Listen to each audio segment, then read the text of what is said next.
नमस्कार दोस्तों, Ashok Singh agree show में आपका स्वागत है। मैं हूं आपके साथ अशोक सिंह। मक्का या मकई आज न केवल भारत बल्कि पूरे विश्व में एक अत्यंत महत्वपूर्ण फसल के रूप में तेजी से उभर रही है।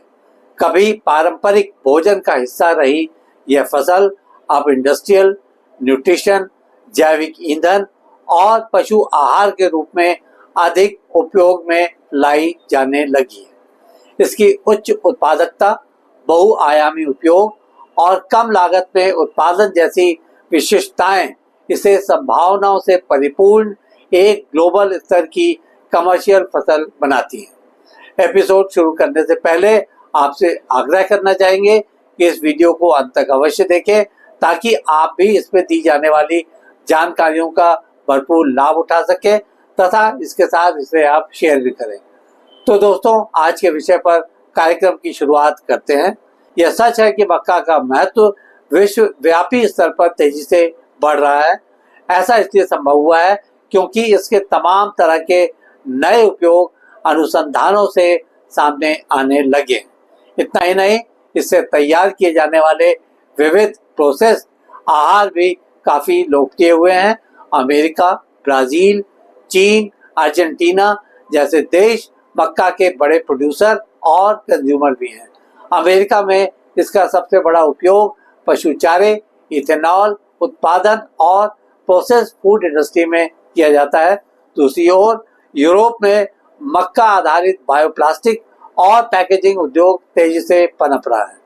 भारत में भी इसका रकबा और उत्पादन धीरे धीरे बढ़ रहा है क्योंकि यह फसल वर्षा आधारित क्षेत्रों में भी अच्छी उपज देती है। समझ लेते हैं कि आखिर मक्का में ऐसे किस तरह के तत्व होते हैं जो इसे इतना महत्वपूर्ण बना रहे हैं। मक्का के मुख्य पोषक तत्वों में सबसे पहला नाम आता है कार्बोहाइड्रेट का। इसमें 70 से 72% तक स्टार्च पाया जाता है जिसका कई तरह का कमर्शियल उपयोग है। इसमें पाए जाने वाला प्रोटीन हल्का लेकिन सुपाच्य होता है। इसमें 4 से 5% तक वनस्पति वसा भी पाया जाता है। इसके अतिरिक्त रेशा, खनिज और विटामिन बी के अभिन्न घटक हैं। इनमें भी विशेष रूप से विटामिन बी समूह, फोलिक एसिड, आयरन और फास्फोरस का उल्लेख किया जा सकता है। बताने की जरूरत नहीं, ये तत्व इसे विशेषकर शाकाहारियों के लिए एक संतुलित आहार बनाते हैं।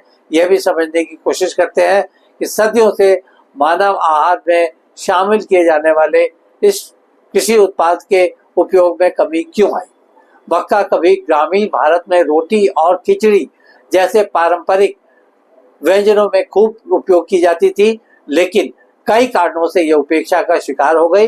इनमें गेहूं और चावल की सरकारी खरीद नीति, शहरीकरण और बदलती खाद्य आदतों, मक्का का मानव भोजन की जगह चारे में बढ़ता इस्तेमाल और प्रोसेसिंग इंडस्ट्री में इसके उपयोग का जिक्र किया जा सकता है।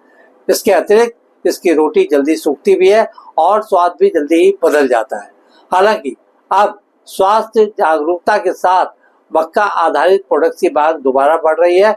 आधुनिक समय में मक्का से अनेक प्रोसेस्ड फूड प्रोडक्ट्स तैयार किए जाने लगे हैं, जैसे कॉर्नफ्लेक्स, कॉर्न स्टार्च के दाने यानी popcorn, sweet corn, corn bread, tortilla, pizza base, bakery उत्पाद जैसे मक्का आधारित बिस्किट या कुकीज, बेबी फूड जो सुपाच्य होने के कारण बच्चों के आहार में उपयोगी होते हैं आदि का इस क्रम में नाम लिया जा सकता है।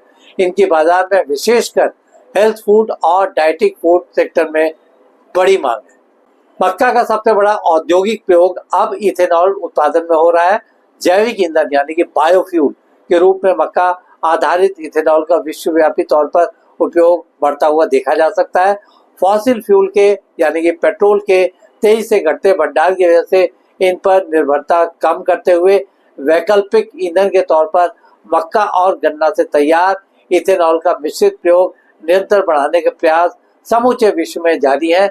जैसा कि पहले भी बताया गया है कि इससे पेट्रोलियम पर निर्भरता कम होगी और यह पर्यावरण के लिए अपेक्षाकृत कम हानिकारक है।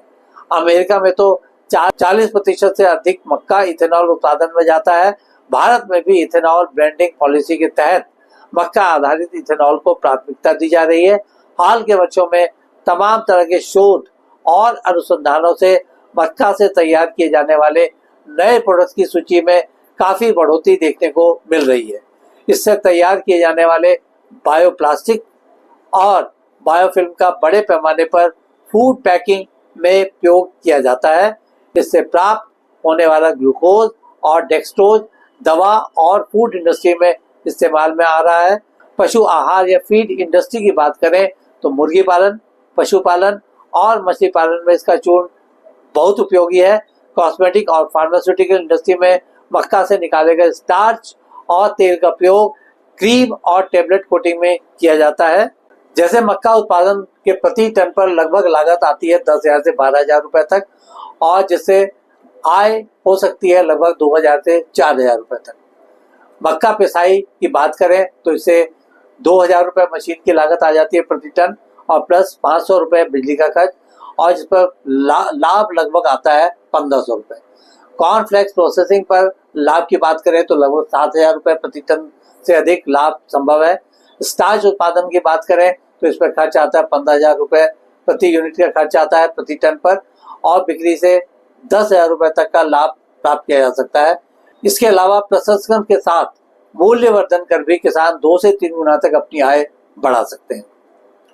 आज के एपिसोड में बस इतना ही दोस्तों। कल एक नए विषय पर चर्चा करने के लिए दोबारा इसी समय पर हाजिर होंगे। दोस्तों, अगर आपको ये वीडियो पसंद आया हो तो इसे लाइक करें, शेयर करें और हमारे चैनल को सब्सक्राइब करना ना भूलें। आपके पास कोई सवाल या सुझाव हो तो कृपया कमेंट बॉक्स में लिखें। हम आपके सवालों का जवाब देने के लिए हमेशा तैयार हैं। तो दोस्तों, कल फिर एक नए विषय के साथ आपसे मुलाकात होती है। तब तक के लिए नमस्कार।